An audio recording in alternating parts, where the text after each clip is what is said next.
The fluorescent lights of the diner buzzed like dying wasps above my head, casting everything in a sickly yellow glow that made the coffee in my cup look more like motor oil than anything drinkable. My feet throbbed inside my worn sneakers. 8 hours of carrying trays, forcing smiles at men who looked through me like I was made of glass, pretending the weight in my belly wasn't getting heavier by the day.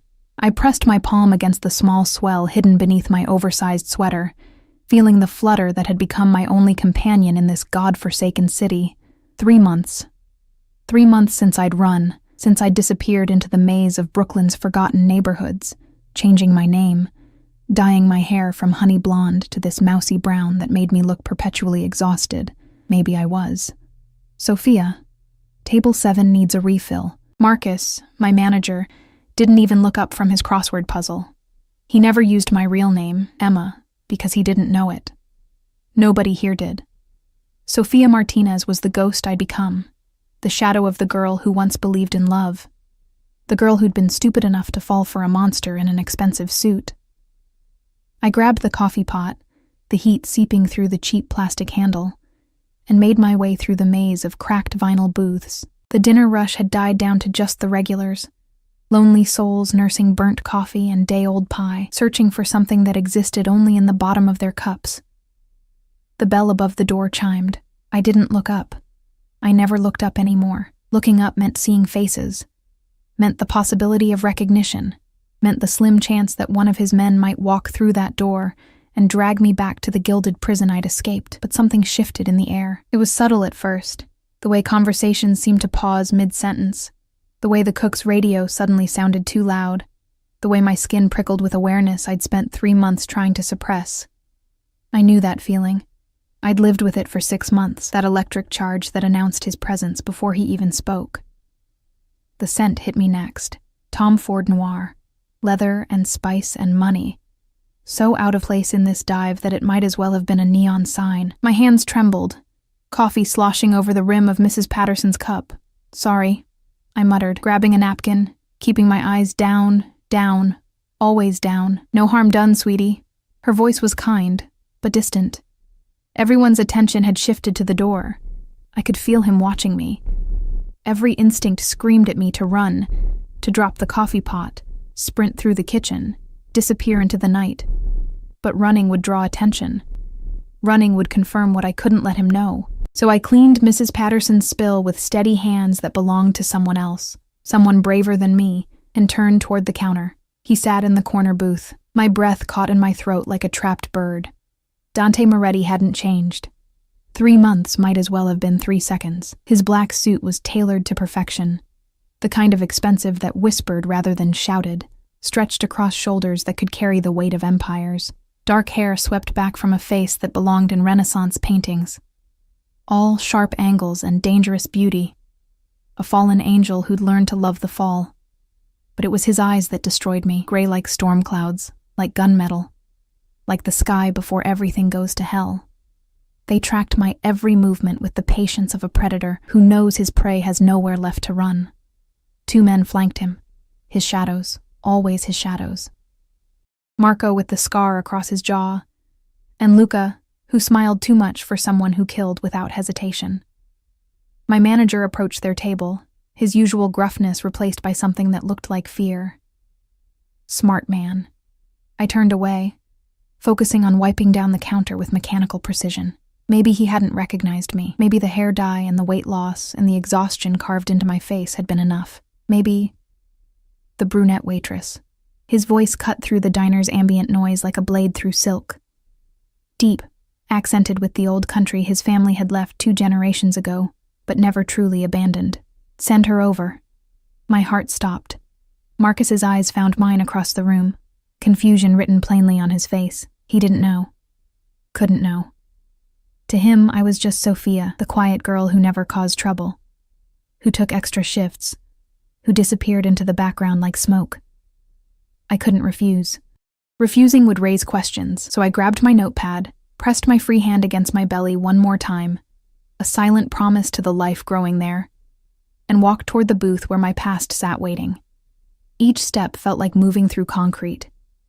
Up close, he was even more devastating. The harsh diner lights loved him the way they hated everyone else, casting shadows that emphasized the cruel beauty of his mouth, the aristocratic line of his nose. A thin scar ran along his left cheekbone, new since I'd left.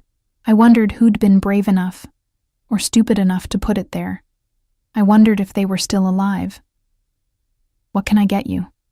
My voice came out steady, another small miracle. He didn't answer immediately. Instead, those gray eyes traveled over my face with the thoroughness of someone conducting an investigation. I felt stripped bare, every secret exposed, every lie transparent as glass. Coffee. Black. He paused, his gaze dropping briefly to my chest, then back to my face. "You look familiar." My blood turned to ice water. "I have one of those faces. Do you?"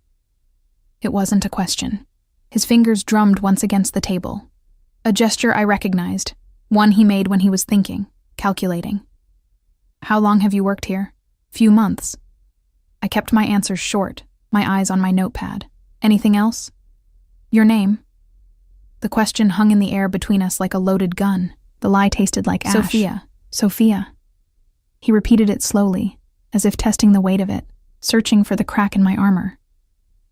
"Italian?" My father was. Another lie. Another brick in the wall between us. One of his men, Marco, leaned in and whispered something. Dante's expression didn't change, but something flickered in his eyes. Recognition? Suspicion? I couldn't tell anymore. 3 months ago, I could read him like a book written in my native language. Now he was a stranger wearing a familiar face. Just the coffee then. He dismissed me with a slight nod. I should have felt relief. Instead, I felt the trap closing. I made it back to the counter on legs that barely held me, poured his coffee with hands that shook despite my best efforts. The cup rattled against the saucer. A tiny betrayal. When I returned to his table, he was on his phone, speaking in rapid Italian. I caught fragments. "Warehouse district. By morning." No witnesses. Before he noticed me and switched to English. "Grazie." He took the cup without looking at me, his attention on whatever business demanded blood and money in equal measure. I turned to leave. Wait. That single word froze me in place. "You're pregnant." It wasn't a question. My hand instinctively moved to my belly before I could stop it. Another betrayal. My body confessing what my mouth refused to admit. "That's not..." "How far along?" His voice had changed, dropped into a register that made my spine straighten with old, conditioned response. "I don't see how that's any of your business." The temperature in the booth seemed to drop 10 degrees. Marco and Luca shifted, their casual poses becoming alert. Dante set his phone down with careful precision, his full attention now locked on me like a spotlight I couldn't escape. "Answer the question." 3 months. The truth slipped out before I could stop it. Muscle memory. The way I'd always answered him, always obeyed even when every fiber of my being screamed resistance. His jaw tightened. Those gray eyes turned to steel. "Take off your sweater." "What?" "No. Now." The command in his voice bypassed my brain and went straight to my hands. I found myself clutching the hem of my sweater, fighting the ingrained urge to obey, to please, to submit to the man who'd owned every piece of me before I'd found the courage to run. "I'm working." My voice shook. "If you want something, order it. Otherwise..." He stood. The movement was fluid, controlled, but it brought him close enough that I could smell the familiar scent of his cologne mixed with something darker. Gunpowder, perhaps, or the metallic tang of violence. He towered over me, and despite everything, despite the fear and the anger and the desperate need to protect what grew inside me, my body remembered his hands in my hair, his mouth on my throat, the way he'd whispered my real name like a prayer and a curse. "Emma." The world stopped spinning. My real name, spoken in his voice, shattered the illusion I'd built. Sophia Martinez crumbled like a sandcastle against the tide, leaving only Emma Pierce, the girl who'd loved a monster, the woman who'd stolen his child. "I don't know what you're..." His hand shot out, not touching me, but close enough that I felt the heat of his skin. He gripped the edge of my sweater and pulled it up before I could stop him. The small bump was visible now, undeniable evidence. His face transformed. Rage and something else, something that looked almost like anguish, flickered across those perfect features before the mask slammed back into place. 3 months. He repeated my words, his accent thickening. My child. No. But the denial was hollow, worthless. You ran. His voice was soft now, deadly soft. You stole from me and you ran. I didn't steal anything. You took my son. He said it with absolute certainty, as if he could see through flesh and bone to know the truth.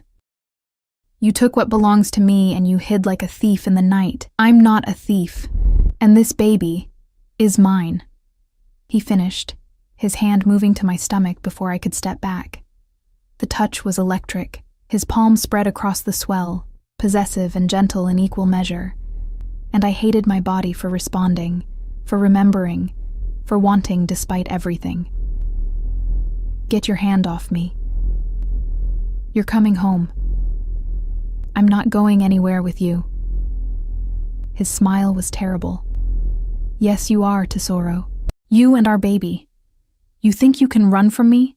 You think there's anywhere in this world I won't find you? Dante, please, I've searched every corner of this godforsaken city. 3 months of looking, of tearing apart every lead, every whisper, and here you are, serving coffee in a place that doesn't deserve to breathe the same air as you. His other hand came up to cup my face, thumb brushing across my cheekbone with devastating tenderness. Did you really think I'd let you go? You'll kill me. The words tumbled out. 3 months of fear condensed into 4 syllables. Something flickered in his eyes. Hurt, maybe, or fury. Kill you? Amore, I would burn this entire city to ash before I let anyone harm you, including yourself. The baby is mine to protect, as are you. His hand tightened on my stomach, just slightly, a reminder of his claim. You're coming home tonight. We'll discuss your indiscretion when you're safe. This isn't safe. You're not safe. No, he agreed, his mouth curving into something that might have been a smile if it held any warmth. But I'm yours. And you, Emma Pierce, are mine. Every breath, every heartbeat, every drop of blood in your veins belongs to me. The bell above the door chimed again. 3 more men entered, all wearing the same expensive suits, the same predatory grace, Dante's backup, his insurance policy against my escape. Let's go. He released me, but his hand moved to the small of my back, guiding me with inexorable pressure toward the door. My things will be collected, along with whatever pathetic existence you've built here. His voice held contempt for the diner, for my disguise, for everything I'd done to escape him. Marcus started forward, confusion giving way to concern. Sophia? You okay? Dante's men moved as one, a wall of expensive fabric and concealed weapons. She's fine. Dante answered for me, his tone brooking no argument. Aren't you Tesoro? I looked at Marcus. Kind, clueless Marcus, who had no idea what kind of man stood in his diner, who couldn't possibly understand that intervening would mean his death. I thought about running, about screaming, about fighting. But Dante's hand pressed against my back, right where he knew I was most sensitive, and his other hand rested on my stomach, on our child, and I knew with crystalline certainty that fighting would only end in blood. I'm fine. The lie was the last gift I could give Marcus. Just tell everyone I'm sorry. Dante guided me out into the night, into the waiting black SUV that gleamed like a hearse under the streetlights. Marco held the door open, his scarred face impassive. I climbed in because I had no choice. Dante slid in beside me, close enough that our thighs touched, and the door closed with the finality of a coffin lid as the car pulled away from the diner, from my borrowed life, from the freedom I'd tasted for 3 precious months. Dante's hand found mine in the darkness. Welcome home, Amore, he whispered, bringing my knuckles to his lips. You have no idea how much I've missed you. And as the city lights blurred past the tinted windows, I felt the baby flutter inside me. A small, trapped thing, just like its mother. The penthouse smelled exactly as I remembered. Sandalwood and leather, expensive whiskey and the faint metallic tang that never quite disappeared no matter how many times the cleaners scrubbed. Blood had a way of lingering in places like this, seeping into the marble and the mahogany, becoming part of the foundation. Dante's hand remained on my lower back as he guided me through the foyer, past the floor-to-ceiling windows that showcased Manhattan like a kingdom laid out for its king. The city glittered below us, oblivious to the cage I'd just been locked inside. Nothing's changed. The words escaped before I could stop them. Everything's changed. His voice was low, dangerous. You made sure of that when you left. The living room opened before us, all sleek lines and dark furniture, art worth more than most people made in a lifetime, hanging on walls the color of midnight. A fire crackled in the fireplace, because of course he'd known he was bringing me back tonight. Of course he'd prepared. Dante Moretti didn't leave anything to chance. Sit. He gestured to the leather sofa, but it wasn't a suggestion. I remained standing, my arms wrapped around my middle, protecting the swell that had given me away. How did you find me? How did I? He laughed, but there was no humor in it. Tesoro, I own half the city. The other half fears me. Did you honestly think dyeing your hair and hiding in Brooklyn would be enough? You weren't looking in the right places. I was looking everywhere. He moved to the bar cart, poured 2 fingers of amber liquid into a crystal tumbler. Every hospital, every clinic, every women's shelter within 100 miles. I had men watching bus stations, train terminals, airports. I froze your bank accounts, tracked your phone until you were smart enough to destroy it. He'd done all of that. Of course he had. Then why did it take 3 months? Dante took a slow sip of his drink, his eyes never leaving mine. Because you were cleverer than I gave you credit for. Cash transactions only, no digital footprint, working in places beneath my notice. His lip curled. That diner, serving degenerates and drunks. Carrying my child while you pretended to be someone else. Our child. Mine. The word cracked like a whip. You lost the right to claim otherwise when you ran. The baby kicked, as if in protest. I pressed my hand against the spot, feeling the tiny rebellion beneath my palm. I had reasons. Reasons. Dante set his glass down with careful control. But I saw the rage simmering beneath his polished exterior. Enlighten me, Emma. What possible reason could justify stealing my heir and disappearing in the middle of the night? You killed him. The accusation tore from my throat. 3 months of silence breaking like a dam. Marco told me, before I left. He told me what you did to Tommy. Dante's expression didn't change, but something dark flickered behind his eyes. Your ex-boyfriend had a name? Don't. My voice shook. Don't pretend you don't remember. He came to me, Dante, 2 days before I left.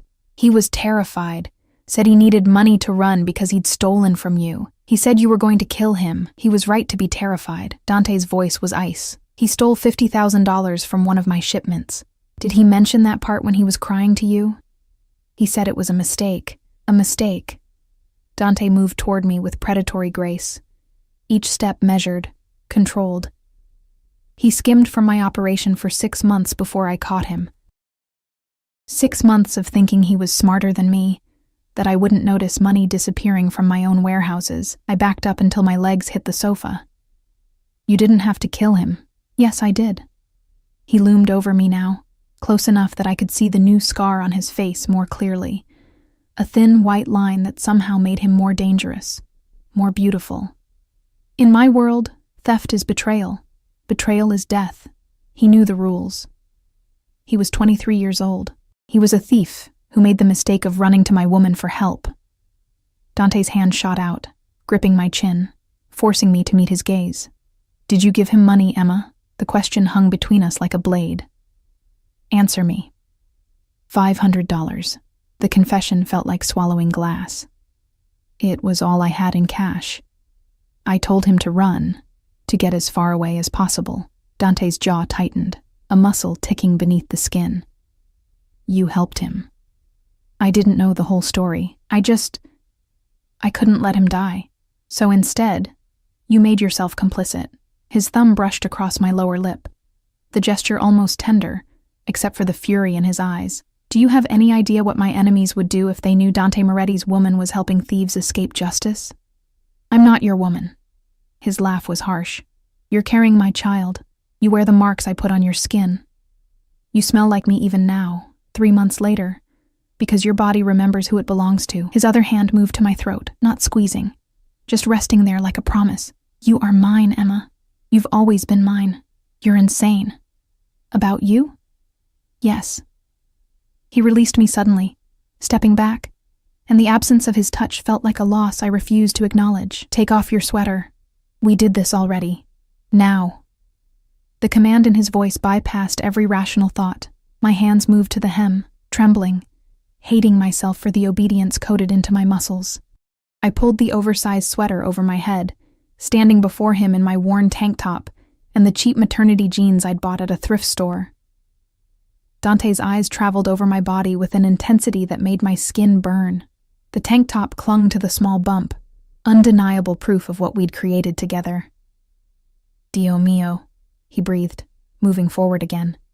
You're showing. That's what happens when you're pregnant. His hands settled on my hips, thumbs brushing the exposed skin where my tank top had ridden up.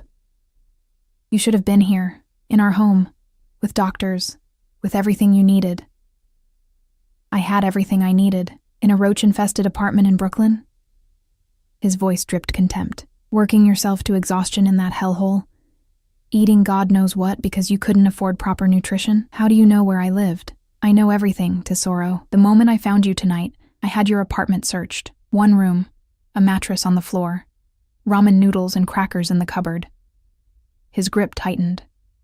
You were starving yourself, starving my child. I was surviving. You were suffering. He pulled me closer, his forehead nearly touching mine. And you were doing it alone because you believed I was a monster who would kill the mother of his child. Aren't you? The question seemed to strike something deep. Dante's hands moved from my hips to my face, cradling it with a gentleness that contradicted everything I knew about him. I have killed men for looking at you wrong, he said softly. I have burned buildings, ended bloodlines, destroyed lives for lesser offenses than what you've done. But you, Emma, you are the only thing in this world I cannot harm, even when you rip my heart from my chest and run away with it. His words shouldn't have affected me. They were pretty lies wrapped in violence, manipulation disguised as devotion, but my traitorous heart stuttered anyway, remembering the man who'd traced constellations on my skin, who'd whispered promises in Italian while the city slept around us.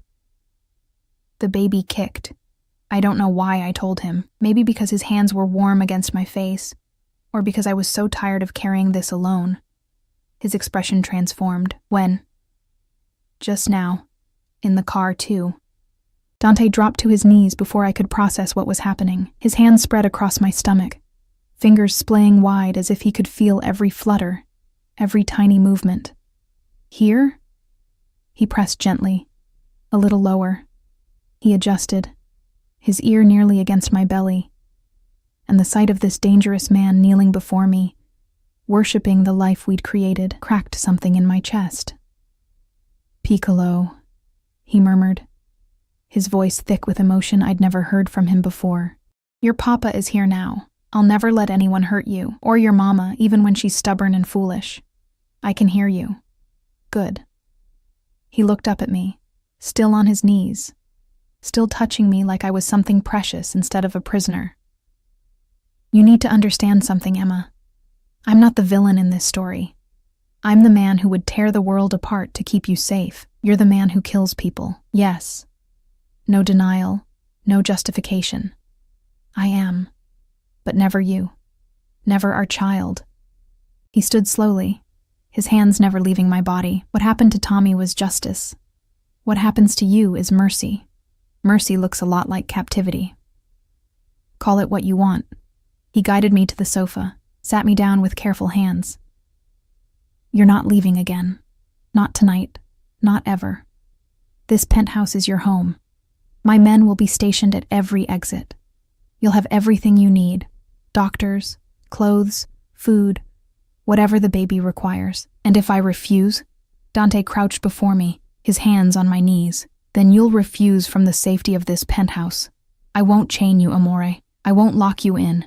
But make no mistake, you are mine, and I protect what's mine with everything I have." A knock at the door interrupted whatever I might have said.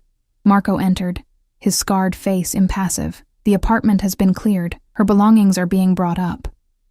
"Her belongings?" Dante's lip curled. What little she had. "There's something else." Marco's eyes flicked to me, then back to Dante. "We found a burner phone. Recent calls to a number in New Jersey." The temperature in the room dropped 10 degrees. "Who?" Dante's voice was deceptively calm. "Still tracing it, but, boss..." Marco hesitated. "The call duration suggests more than just check-ins."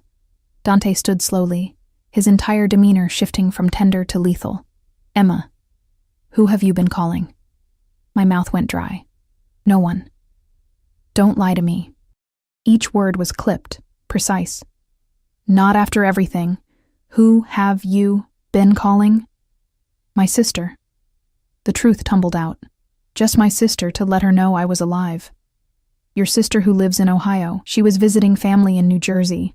I called her once a week, that's all." Dante's jaw clenched. "What did you tell her?" "That I was safe, that I couldn't come home yet." "Did you tell her about the baby?" I hesitated a second too long. "Mirda." He spun away, his hand raking through his hair. "Who else knows?" "Just her, I swear. Your sister, who talks to your mother, who talks to her friends, who talked to..." He cut himself off, his hands gripping the mantle of the fireplace so hard his knuckles went white. "Do you understand what you've done? If my enemies discover you're pregnant, discover there's an heir they can target..." "I was careful. Careful." He whirled on me. "You were reckless, stupid. You put yourself and our child at risk because you couldn't bear to let your family think you were dead. They deserve to know I'm alive. They deserve to bury an empty casket if it keeps you safe." The roar echoed off the walls, raw and terrible. Silence fell between us, heavy with his rage and my defiance. When he spoke again, his voice was controlled, but I heard the violence beneath it. "Marco, find out everyone she contacted, everyone who knows she's alive, pregnant, or in this city. I want names by morning. Boss, and double the security detail. No one in or out without my personal approval." Marco nodded and left, closing the door with a soft click. Dante turned back to me, and for the first time since he'd found me, I saw genuine fear in his eyes. "You don't understand the world I live in," he said quietly. "The enemies I've made. There are men who would cut our child from your womb just to hurt me. Women who would poison your food because they want my name, my power, my empire. And you called your sister from a traceable phone. I didn't know. You should have." He moved to the window, staring out at the city he ruled. "But you didn't, because I never told you the whole truth. I kept you separate from the worst of it, tried to give you a normal life while I built my kingdom on blood and bones." The admission hung in the air between us. "Starting tomorrow, that changes," he continued. "You'll learn everything. The families, the territories, the threats. You'll know who to trust, no one except me, and who would kill you for sport. You'll understand why I can't let you go. And if I still want to leave," he turned to face me, his expression carved from granite. "Then you'll want it from behind bulletproof glass, with armed guards, under 24-hour surveillance, because I will not, cannot, lose you again." The baby kicked hard, as if protesting the tension filling the room. Dante saw me press my hand against the spot and crossed to me in 3 strides. "Pain?" "No. Just active." His hand covered mine, and we stood there in the firelight, connected by the life between us and the violence surrounding us. "I'm going to be a father," he said, wonder creeping into his voice. "Me. Dante Moretti, who never wanted attachments, never wanted weakness, and now I have both in abundance." "Is that what I am? Weakness?" "You're everything." His free hand cupped my face. "My strength and my weakness, my heaven and my hell, the only person who could destroy me, and the only person I would let." He kissed me then, and I hated that I kissed him back. Hated that my body remembered his, hated that 3 months of freedom dissolved the moment his mouth claimed mine. When he pulled away, his thumb traced my swollen lips. "Welcome home, amore mio," he whispered. Our real life starts now. Morning light filtered through the floor-to-ceiling windows like an interrogation lamp, harsh and unforgiving. I woke in Dante's bed, our bed, as he'd corrected me last night, wrapped in Egyptian cotton sheets that probably cost more than my entire 3 months of rent in Brooklyn. The mattress remembered my shape. The pillows still held the faint scent of my old perfume, the one Dante had bought me from a boutique in Paris. Everything here remembered me, even when I'd tried so hard to forget. The space beside me was empty, but still warm. I pressed my palm against the indentation where Dante's body had been, feeling the heat seep into my skin. He'd held me all night, his hand possessive on my belly, his breath warm against my neck. Every time I'd shifted, trying to put distance between us, he'd pulled me closer. Murmuring Italian words I pretended not to understand. Mia. Sempre mia. Non ti lascerò mai andare. Mean. Always mine. I'll never let you go. A soft knock preceded the door opening. A woman I didn't recognize entered carrying a tray, mid-40s, elegant in a way that spoke of old money and older discretion. Her eyes swept over me with clinical efficiency. Good morning, Miss Pierce. I'm Dr. Castellano. Mr. Moretti asked me to examine you and the baby. I sat up, clutching the sheet to my chest despite being fully clothed in the silk pajamas that had appeared on the bed last night. I don't need an examination. With respect, you haven't had prenatal care in 3 months. She set the tray on the bedside table. Fresh fruit, yogurt, vitamins arranged like an offering. Mr. Moretti is concerned. Mr. Moretti can be concerned somewhere else. Her lips twitched, almost a smile. I've worked with the Moretti family for 15 years. I know when to push and when to listen. She pulled a portable ultrasound machine from a bag I hadn't noticed. This isn't about him. It's about your baby. Let me make sure everything is progressing normally. The word your, instead of his, softened something in me. I lay back against the pillows, lifting the silk top to expose my belly. Dr. Castellano's hands were warm, professional. She squeezed gel onto my skin, and the cold made me flinch. This will just take a moment. The ultrasound wand pressed against me, and suddenly, the room filled with sound. A rapid whooshing that took me a second to recognize. The baby's heartbeat. Strong and steady, Dr. Castellano said, adjusting the wand. Do you want to see? I shouldn't have. Looking would make it real, would make it harder to think about escape, about survival, about anything except the life growing inside me that was half me and half monster. But I nodded anyway. She turned the screen toward me, and there it was. A tiny form, fully shaped now, moving in the grainy black and white. Arms, legs, the curve of a spine. A hand moved to what might have been a mouth. Oh my God, I breathed. 13 weeks along, give or take a few days, the doctor confirmed. Everything looks perfect. Heart rate is excellent. Measurements are right on track. She paused. Though I can tell you've lost weight. When was the last time you had a proper meal? I ate. Ramen noodles and crackers aren't proper nutrition for a growing baby. She wiped the gel from my stomach with gentle efficiency. Mr. Moretti has arranged for a nutritionist to plan your meals. You'll also need to take these. She indicated the vitamins on the tray. Prenatal, iron, and omega-3s. Non-negotiable. Everything seems to be non-negotiable around here. Dr. Castellano's expression softened. He's terrified, you know, trying to control everything he can, because he can't control the fact that you ran, that he almost lost you both. She packed up her equipment. I'm not defending him, but in 15 years, I've never seen Dante Moretti afraid of anything until yesterday. She left before I could respond, the door clicking shut with wealthy discretion. I stared at the tray of food, at the vitamins lined up like tiny soldiers, at the evidence of Dante's control extending even to what I put in my body. But my hand moved to my stomach, to where the baby had been visible on the screen, and I knew I'd take the vitamins, eat the food, do whatever it took to keep that tiny heartbeat strong, even if it meant surrendering to the man who held us both captive. The bedroom door opened again. This time, Dante filled the frame, dressed in charcoal gray suit that transformed him from the man who'd held me in the night to the kingpin who ruled the city below. His eyes found me immediately, cataloging my position in his bed, the tray of untouched food, the vitamins still in their neat row. Dr. Castellano says the baby is healthy. He moved into the room with that predatory grace, loosening his tie, but that you're malnourished. Good morning to you too.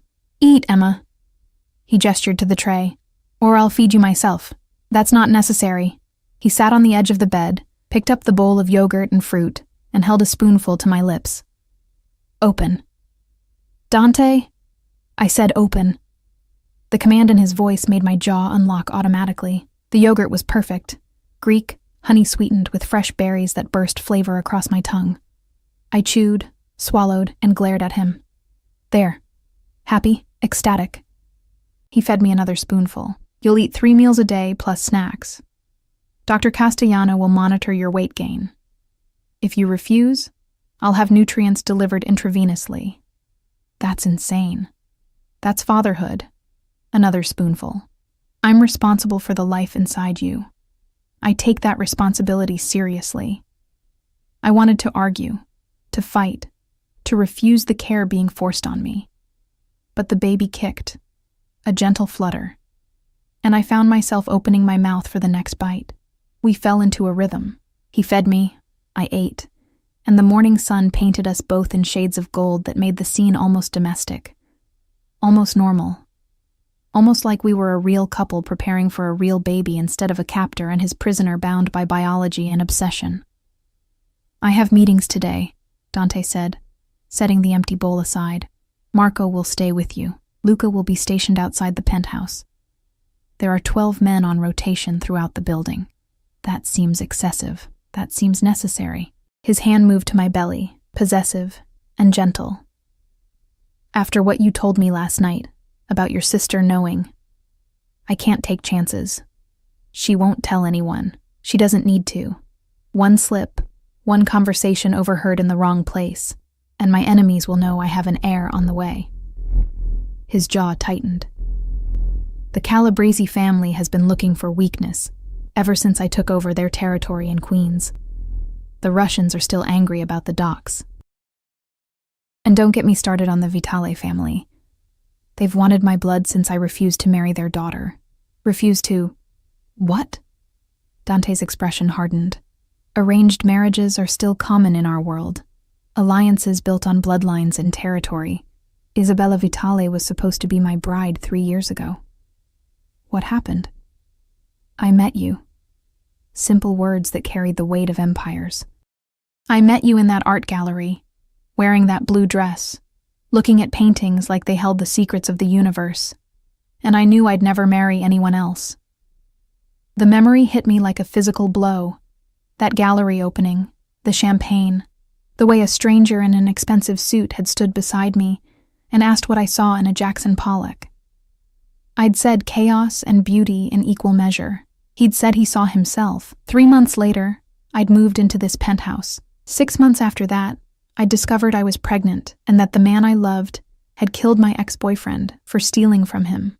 That doesn't make this right, I said quietly, keeping me here against my will. You're right. It doesn't. He stood, buttoning his suit jacket with precise movements. But I'm not a good man, Emma. I never pretended to be. I'm a man who takes what he wants and destroys anyone who tries to take it from him. His eyes met mine, gray and unflinching. And I want you. I want our child. I want the family I never thought I'd have. Even if I don't want this, even then. He leaned down, pressed a kiss to my forehead. But I think you do want this, somewhere beneath the fear and the anger. You want this as much as I do. You just need to remember why you fell in love with me in the first place. I fell in love with a lie. No, Tesoro. You fell in love with the only real part of me I've ever shown anyone. He straightened, adjusting his cufflinks. Marco will bring you lunch at noon. Wear something comfortable. The nutritionist will be here at 2, followed by a personal shopper at 4. Your wardrobe needs updating for the pregnancy. I don't need... You need everything. He cut me off, his voice brooking no argument. And you'll have it.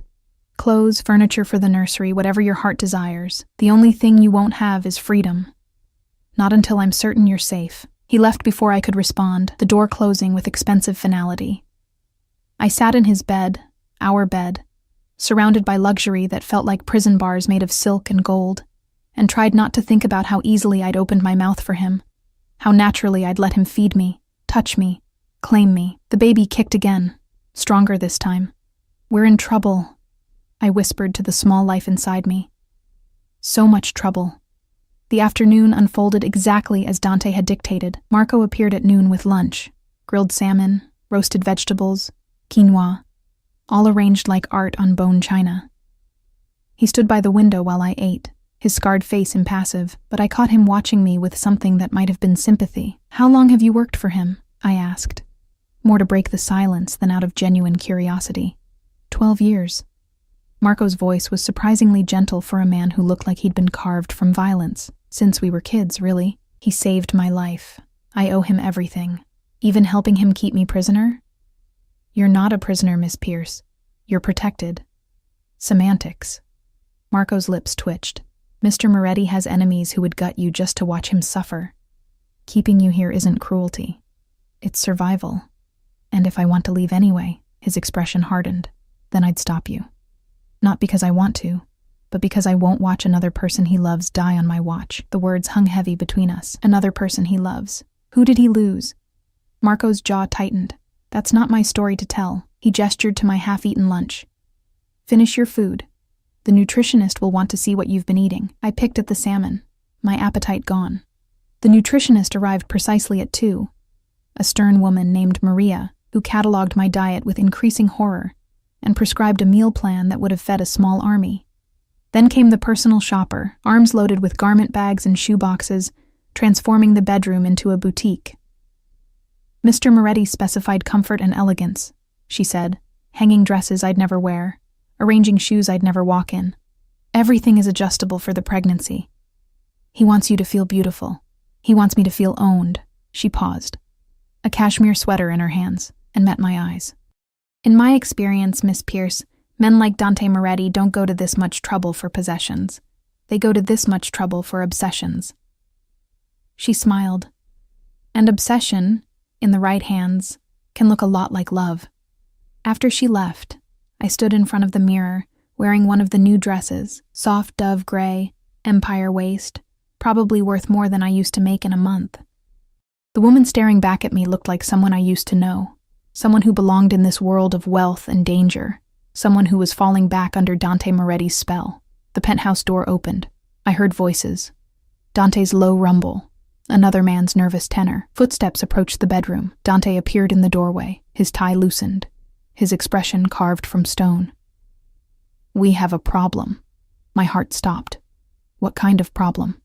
"The kind that involves your ex-boyfriend." He moved into the room, and I saw Luca behind him, holding a tablet. Tommy wasn't working alone when he stole from me. The floor seemed to tilt beneath my feet. "What?" "Show her." Dante gestured to Luca, who brought the tablet forward. Security footage played on the screen. Grainy, black and white, but clear enough. Tommy, alive and moving, in what looked like a warehouse. But he wasn't alone. A woman stood beside him, her face partially obscured by shadow. Dante's finger tapped the screen, zooming in. My blood turned to ice. The woman was me, except it wasn't. Not really. Someone who looked like me, moved like me, but I'd never been in that warehouse, had never... "This was taken 4 months ago," Dante said, his voice deadly calm. 2 weeks before you told me you were pregnant. 3 weeks before Tommy died. That's not me. I know. His hand gripped my chin, forcing me to meet his eyes, because you were with me that night.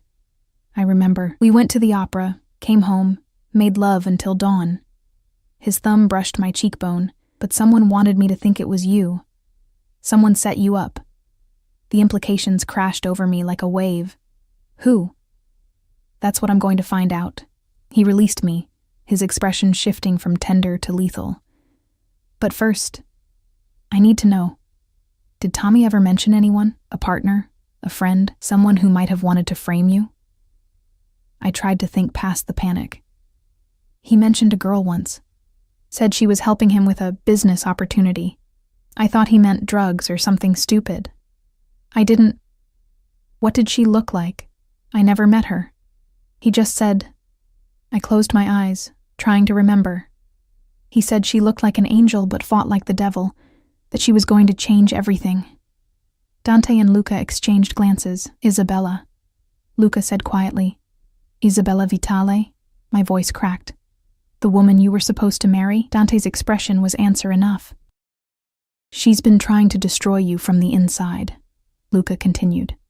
Used Tommy to steal money, made it look like Emma was involved, probably hoping you'd kill her, Dante finished, his voice hollow. She was betting I'd kill Emma for betrayal, clearing the way for our families to merge through marriage after all. The room spun. I sat down hard on the edge of the bed, my hand pressed against my belly. But you didn't. You didn't kill me. No. Dante crouched before me, his hands covering mine. I couldn't. Even thinking you'd betrayed me, even with the evidence, I couldn't do it. That's when I knew.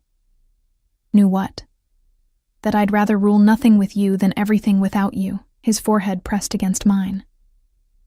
So, I killed Tommy instead, made it look like justice for the theft. When really, I was protecting you from a truth I thought would destroy us both. Tears burned behind my eyes. You should have told me. I know. I ran because I thought you were a monster. I am a monster, Amore. Just not to you. Never to you. And Isabella? His expression went cold. We'll learn that some prices are paid in blood. The war room was everything I'd imagined and nothing I'd prepared for. Deep in the bowels of the penthouse, accessed through a hidden elevator behind Dante's study, it sprawled like the nerve center of an empire built on violence and fear. Screens covered one wall, showing feeds from across the city. Warehouses, docks, restaurants that served as fronts for money laundering. A massive table dominated the center, scattered with maps marked in red and black, territories carved up like a butcher's diagram. Dante had brought me here at dawn, his hand protective on my lower back as we descended into his true kingdom. I want you to see everything, he'd said, his voice rough from a sleepless night spent planning Isabella Vitale's destruction. No more secrets. No more lies. You need to understand the world our child will inherit. Now I stood beside him as men filtered in, his captains, his soldiers, the infrastructure that kept the Moretti Empire running while the city slept above us. They eyed me with curiosity and barely concealed skepticism. A pregnant woman in their sacred space, the boss's obvious weakness on display. Marco arrived last, closing the door with a heavy thud that sounded like a coffin lid. Gentlemen, Dante's voice cut through the murmurs, commanding instant silence. Some of you know Emma. For those who don't, she's mine, the mother of my heir. And she stays for this meeting because what we discuss affects her directly. No one argued. No one would dare. Luca stepped forward, pulling up footage on the main screen. We've tracked Isabella's movements for the past 6 months.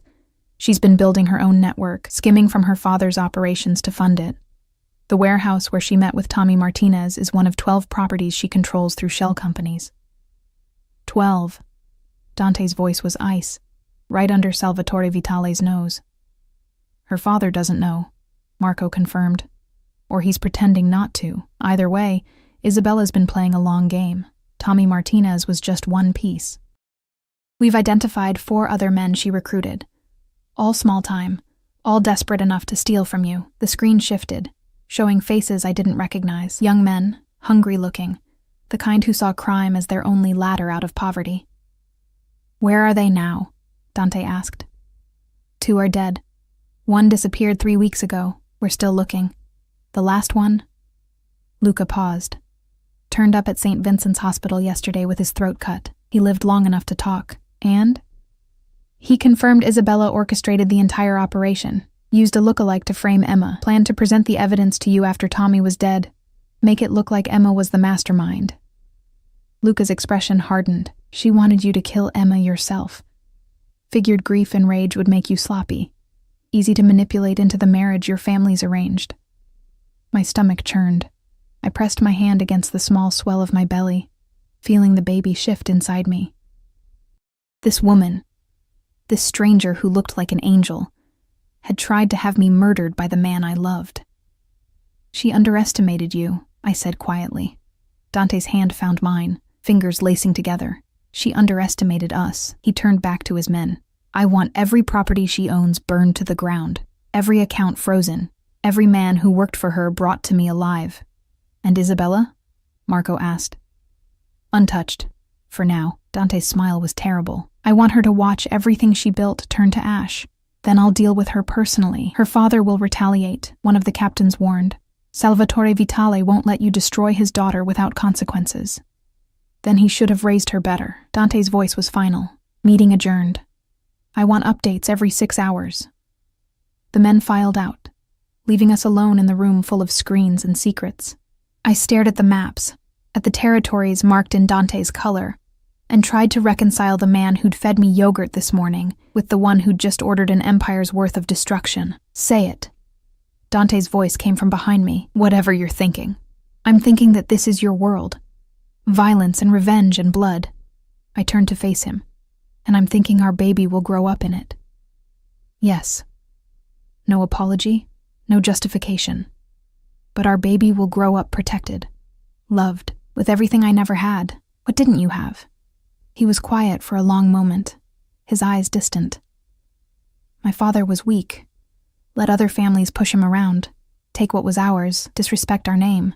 I watched him drink himself to death because he couldn't handle the weight of what he'd inherited. His jaw tightened. I was 15 when I took over. 15 years old. And I had to prove I was strong enough to lead, ruthless enough to keep what was mine. How did you prove it? I killed the man who killed my father. Simple words, delivered without emotion. Hung him from the Brooklyn Bridge as a message. The Moretti family doesn't forgive, doesn't forget, doesn't show weakness. That's a lot of pressure for a 15-year-old. That's survival. He moved closer, his hands settling on my hips. But with you, Emma, I'm not that scared kid anymore. I'm not fighting to prove myself. I'm fighting to protect what I love, by burning down Isabella's empire. By eliminating threats. His thumbs traced circles on my hip bones. She tried to take you from me, tried to trick me into killing you. There's no punishment severe enough for that crime. The baby kicked, hard enough that Dante felt it. His expression transformed, the killer disappearing, replaced by wonder.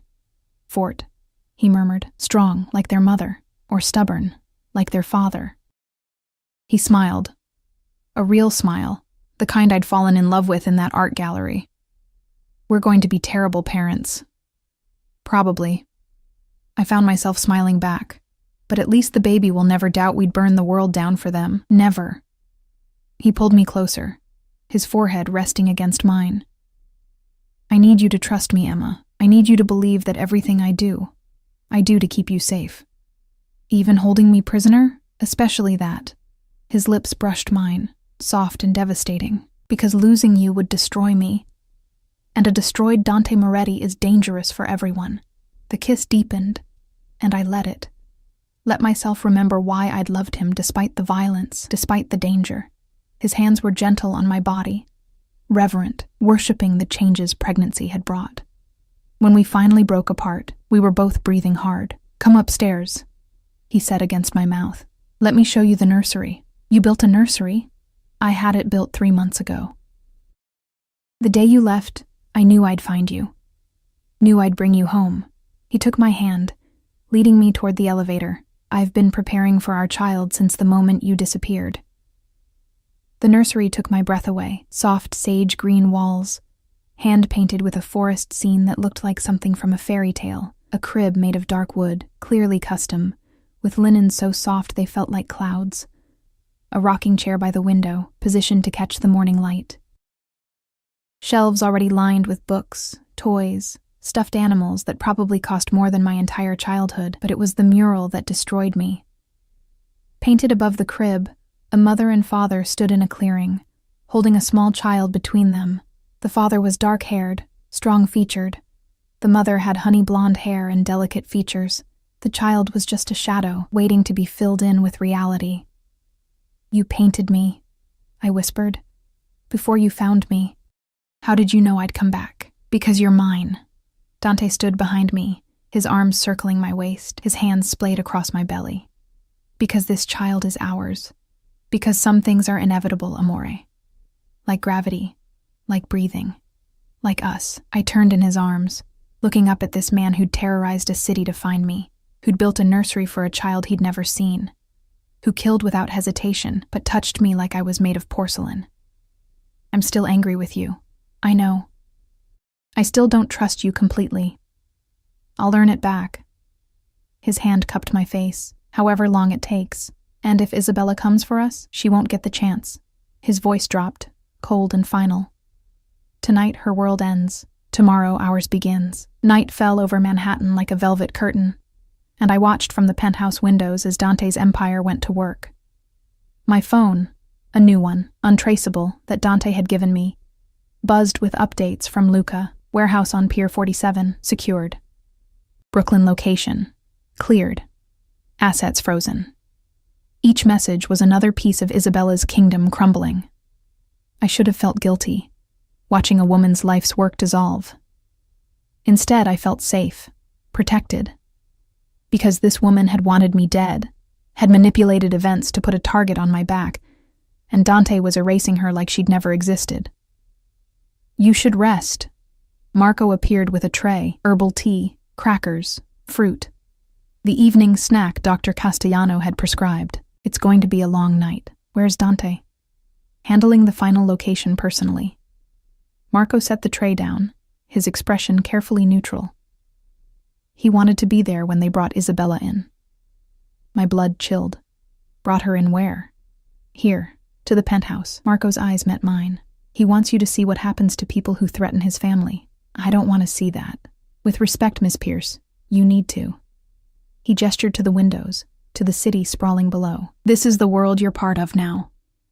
The world your child will inherit. Better to understand it with your eyes open than to live in denial. He left me alone with those words and the tea I couldn't drink. An hour later, the elevator chimed. Voices filled the foyer.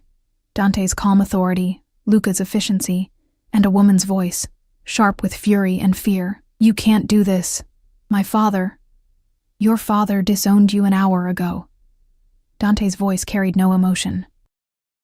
When I showed him the evidence of your embezzling, of your failed assassination attempt, of every law you broke building your pathetic little empire, he called you a disgrace to the Vitale name. You're lying. Am I? Call him yourself. Silence. Then the sound of a phone dialing, ringing, going to voicemail. Papa, please. Isabella's voice cracked. Papa, it's me. Please pick up. Please. He's not going to save you. Dante again, closer now. No one is. Footsteps approached the living room. I stood frozen by the window, my hand pressed against my belly, as Dante entered with Isabella Vitale in tow. She was beautiful. That was the first shock. Delicate features, dark hair cascading over her shoulders, eyes like midnight. She wore designer clothes even in defeat, held herself with the pride of old money and older bloodlines, but when her eyes found me, that beauty twisted into something ugly. You, she hissed. You're the reason for all of this. No. Dante's hand settled on my shoulder, possessive and protective. You're the reason. You made the choice to steal, to frame, to attempt murder.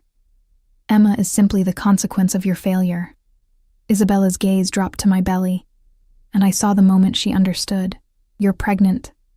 With my heir. Dante's voice held unmistakable pride.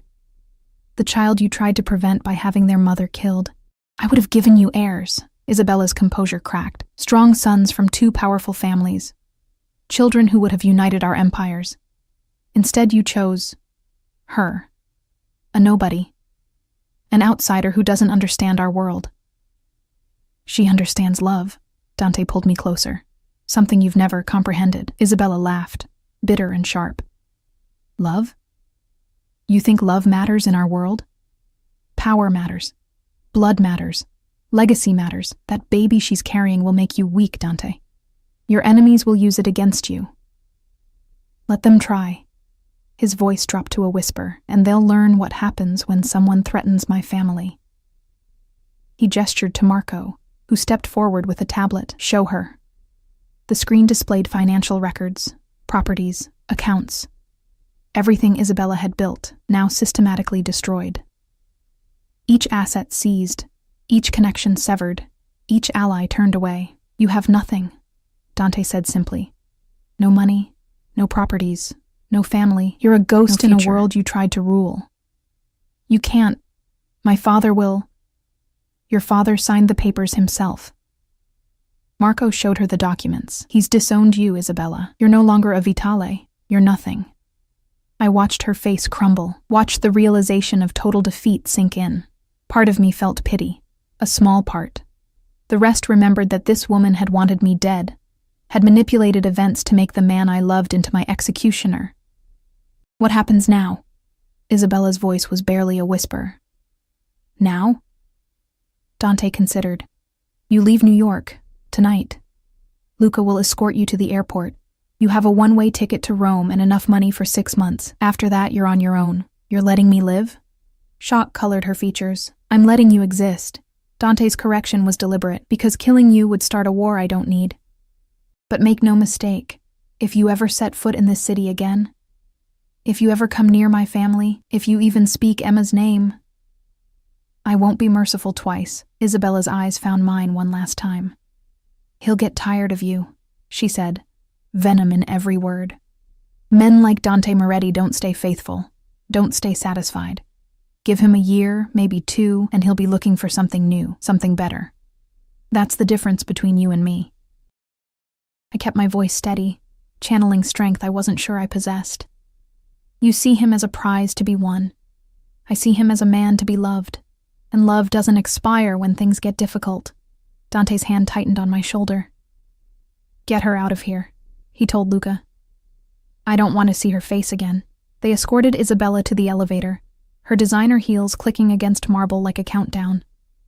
When the doors closed on her furious, defeated expression, the penthouse fell silent. Dante turned me in his arms, his hands framing my face. "You defended me," he said.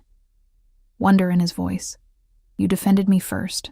I pressed my palm against his chest, feeling his heartbeat race beneath expensive fabric.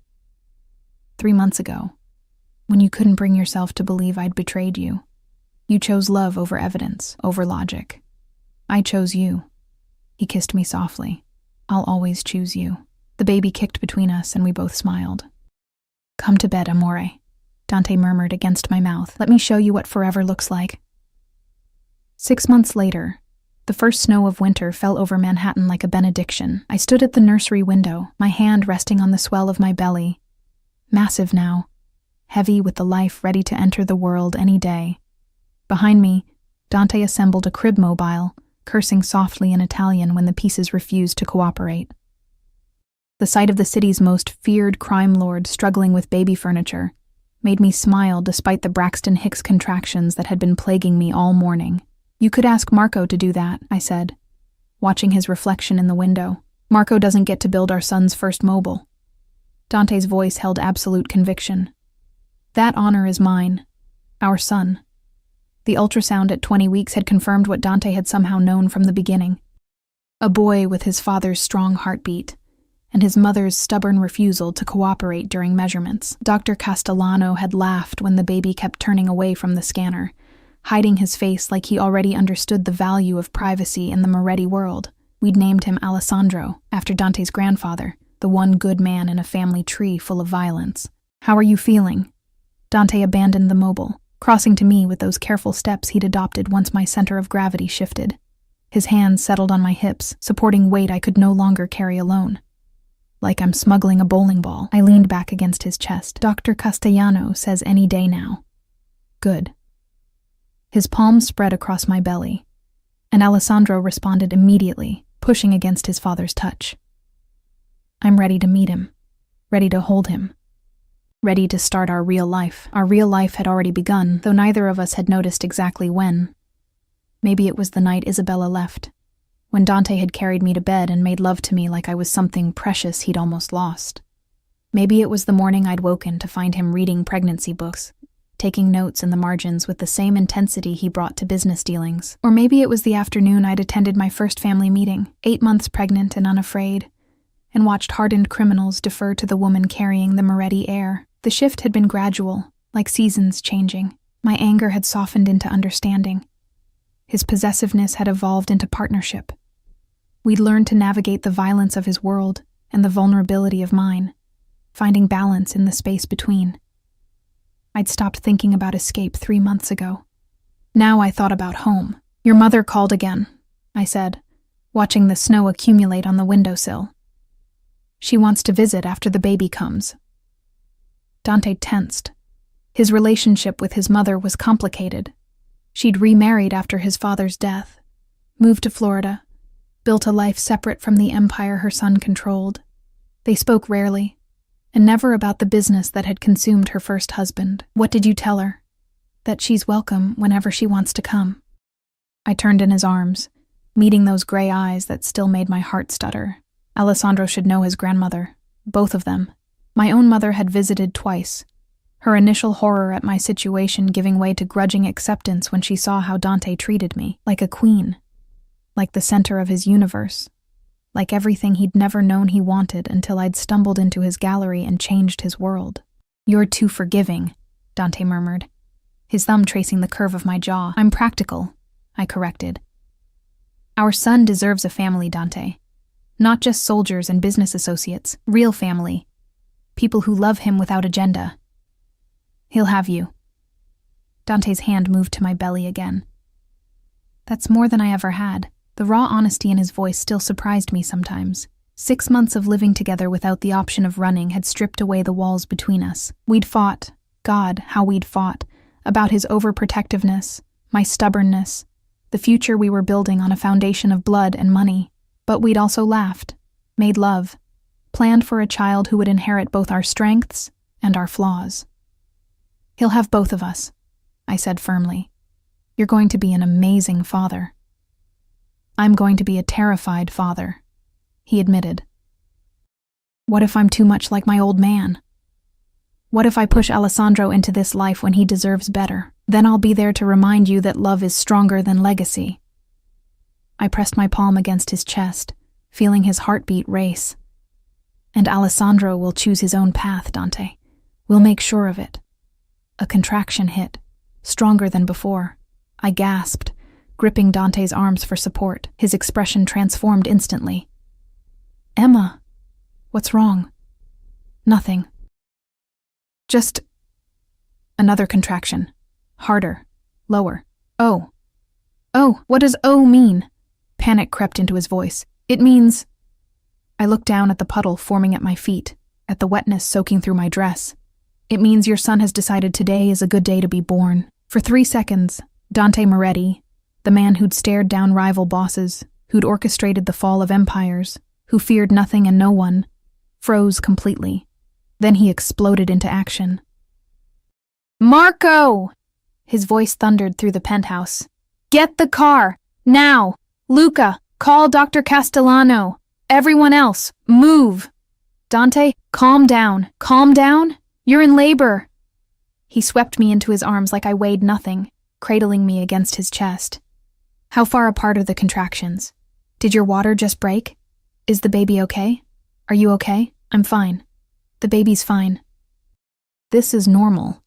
Nothing about this is normal. He carried me toward the elevator, barking orders at the men who'd appeared from various corners of the penthouse. Someone grabbed the hospital bag. "Where's the hospital bag? Emma, where did you put the hospital bag?" "In the nursery closet, where it's been for 3 weeks. 3 weeks, and you didn't tell me to move it somewhere more accessible?" He was actually arguing with me while I was in labor. Another contraction seized me, and I buried my face in his neck, breathing through the pain. His cologne, that same Tom Ford Noir that had given him away in the diner, grounded me, reminded me that despite the chaos, I was safe. The elevator ride felt endless. Marco waited in the underground garage with the SUV, engine running, door open. Dante settled me in the back seat with a gentleness that contradicted his obvious panic. "Drive carefully but quickly," he ordered Marco. "Every red light is optional. If anyone tries to pull us over, they're getting a new car." "We're not stealing a police car," I managed between contractions. "Watch me." The drive to Mount Sinai took 15 minutes that felt like hours. Dante held my hand the entire time, whispering promises and prayers in Italian, his usual composure completely shattered. When we pulled up to the emergency entrance, Dr. Castellano was already waiting with a wheelchair and a team of nurses. "Right on time," she said calmly, helping me into the chair. "How far apart are the contractions?" 4 minutes. I gasped as another one hit, maybe 3. First babies usually take longer, but let's get you checked. She wheeled me toward the elevators while Dante hovered, his hand never leaving my shoulder. The private suite he'd reserved months ago was ready, more like a luxury hotel room than a hospital, with soft lighting and comfortable furniture, and a view of the city that reminded me how far I'd come from that diner in Brooklyn. Dr. Castellano examined me with efficient professionalism. "You're at 6 centimeters. Moving fast for a first labor. We'll get you set up with an epidural if you want one." "Yes," I said immediately. "No." Dante looked horrified. "You want them to stick a needle in your spine?" "I want them to stop the pain. What if something goes wrong? What if—" Dr. Castellano fixed him with a look that had probably terrified medical students for decades. "Mr. Moretti, your job right now is to hold your wife's hand.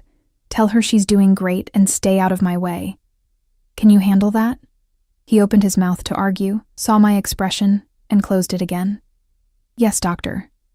The epidural was heaven. The anesthesiologist, a calm woman who'd clearly dealt with panicking fathers before, administered it with barely a pinch. Within 20 minutes, the contractions dulled to manageable pressure. Dante sat beside my bed, holding my hand like it was the only thing keeping him anchored to earth. "I'm sorry," he said quietly. "I'm handling this badly. You're handling this like a man who's terrified of losing what he loves." I squeezed his fingers. "It's actually kind of sweet." "Sweet." He laughed, rough and strained. "I've faced down men with guns and knives. I've negotiated with psychopaths and survived assassination attempts. But watching you in pain, Emma, it's destroying me. Then it's a good thing the hard part is almost over." It wasn't. Labor stretched into hours, contractions that registered on monitors but barely touched me thanks to the epidural. Dr. Castellano checking dilation with increasing frequency. Nurses coming and going, adjusting equipment, monitoring Alessandro's heartbeat, strong and steady, just like his father. Dante never left my side. Marco brought food that neither of us touched. Luca stood guard outside the door, turning away anyone who tried to enter without authorization. My mother called twice, and Dante handed me the phone both times, his expression soft when I talked to her about normal things, the weather, the nursery colors, how excited she was to meet her first grandchild. Around midnight, something changed. Dr. Castellano's expression shifted from routine to alert. His heart rate is dropping slightly with each contraction, not dangerously, but enough to concern me. Dante went rigid. "What does that mean?" "It means we need to move things along." She looked at me. "You're at 10 centimeters. It's time to push." The next hour blurred into a haze of effort and exhaustion, pushing with contractions I couldn't feel, guided by Dr. Castellano's calm directions and Dante's whispered encouragement. The epidural had done its job too well. I couldn't feel anything below my waist, couldn't tell if I was making progress. "I can see his head," Dr. Castellano announced. "One more good push, Emma. One more, and you'll meet your son." I looked at Dante, at this man who'd torn apart a city to find me, who'd built a nursery before he knew if I'd ever return, who was crying now, actually crying, as our child prepared to enter the world. "Together," I whispered. "Together," he agreed, his lips against my forehead. "Always." I pushed with everything I had left. And then, a cry. Sharp, indignant, perfect. "It's a boy." Dr. Castellano lifted a squirming, angry infant into the light. A healthy, beautiful boy. They placed Alessandro on my chest, this tiny creature covered in vernix and fury, and the world stopped. He had Dante's dark hair, my nose and lungs that announced his displeasure at being evicted from his warm sanctuary. "Oh my God," I breathed, my hands cradling his small head. "Oh my God, Dante, look at him." Dante was looking. Staring, actually, like he'd never seen anything more miraculous. His hand reached out, trembling, to touch Alessandro's cheek. Our son turned toward the touch, mouth opening in instinctive search for food. "He knows you," I whispered. "Alessandro." Dante's voice broke on the name. "My son. My son." Dr. Castellano and her team worked around us, delivering the placenta, cleaning me up. But I barely noticed. All my attention was on the baby in my arms, and the man beside me who'd transformed from crime lord to father in a single heartbeat. After they'd cleaned Alessandro and done all the checks, perfect scores, healthy lungs, strong reflexes, a nurse helped me try nursing. He latched immediately, greedy and determined. "Just like his father," I said, exhausted and exhilarated. "Strong like his mother," Dante countered. He'd pulled a chair close to the bed, one hand on my shoulder, the other supporting Alessandro's back. "Emma, He stopped, swallowed hard. "I don't have words. For this. For you. For what you've given me. You gave me this too. I gave you fear and captivity and a life you never asked for. You gave me Alessandro. You gave me love, even when I didn't want it. Even when I ran from it. I leaned my head against his arm, feeling the steady warmth of him. You gave me home, Dante, real home. The kind that doesn't need walls or locks or guards, just us." He kissed me then, soft and reverent, while our son nursed between us. 3 days later, we brought Alessandro home to the penthouse. The nursery that had waited empty for months finally fulfilled its purpose. Dante changed his first diaper, badly, with Marco watching from the doorway and offering completely unhelpful advice. I nursed Alessandro in the rocking chair while snow continued to fall outside the windows.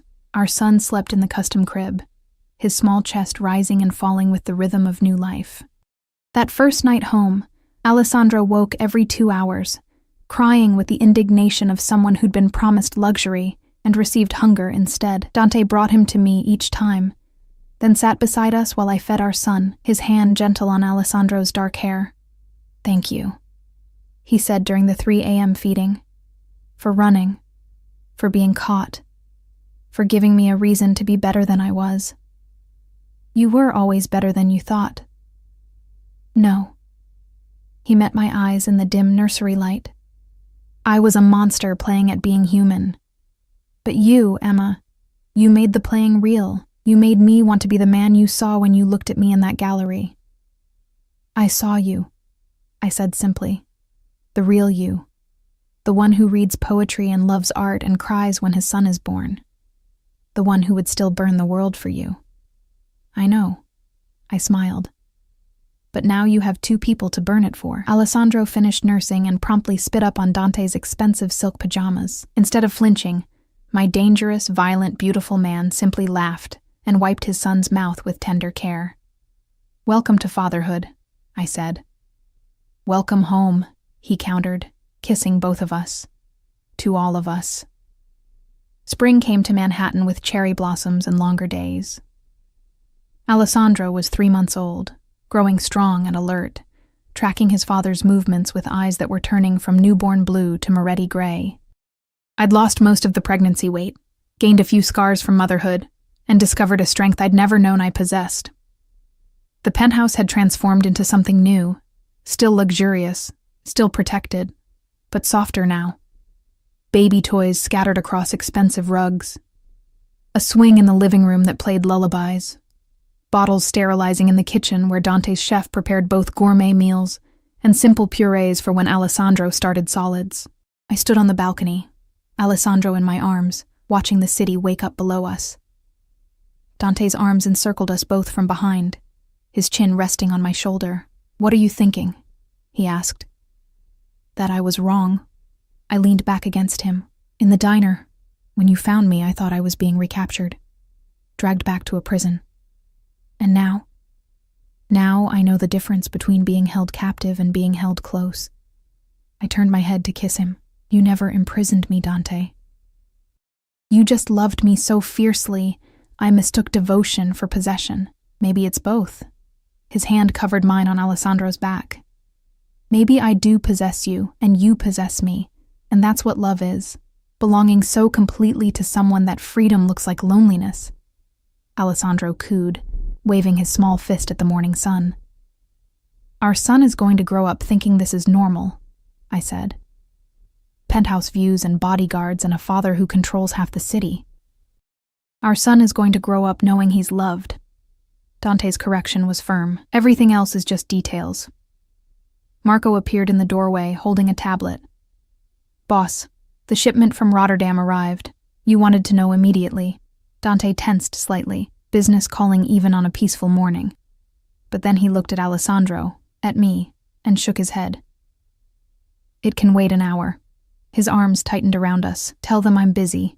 Marco's scarred face split into something that might have been a smile. Yes, boss. He left us alone on the balcony, a family built from violence and fear and love that refused to die even when I'd run from it. I never thought I'd have this, Dante whispered, his voice thick with emotion. A family. A son. A woman who loves me despite knowing exactly who I am. I love you because of who you are. I turned in his arms, Alessandro between us. The good and the bad. The monster and the man. All of it. He kissed me then, deep and slow, while our son made happy noises between us and the city stretched out below. His kingdom. My home. Our future. When we finally pulled apart, Dante rested his forehead against mine. Welcome home, Emma Moretti, he said. And this time, I didn't correct him about the name I'd never officially taken, but had claimed nonetheless. Because he was right. I was home. We were home. And nothing, not fear, not doubt, not the violence of his world or the innocence I'd lost, could change that now. Alessandro yawned, tiny and perfect, and we both laughed. Come on, I said, heading back inside. Your son needs a nap, and his father needs to learn how to run an empire on 4 hours of sleep. I can function on 2, Dante said, following us. I've done it before. That was before you had a 3-month-old who thinks 3 a.m. is party time. He's establishing dominance early. I respect that. I laughed, settling into the rocking chair while Dante dimmed the lights. Alessandro's eyes were already drooping, milk-drunk, and content. As I rocked our son to sleep, Dante stood by the window, watching the city, watching us, watching the life he'd fought so hard to claim. And in that moment, surrounded by soft light and the sound of our baby's breathing and the man who'd searched an entire city to find me, I finally understood. Love wasn't freedom. Love was choosing your cage and filling it with everything that mattered. The baby.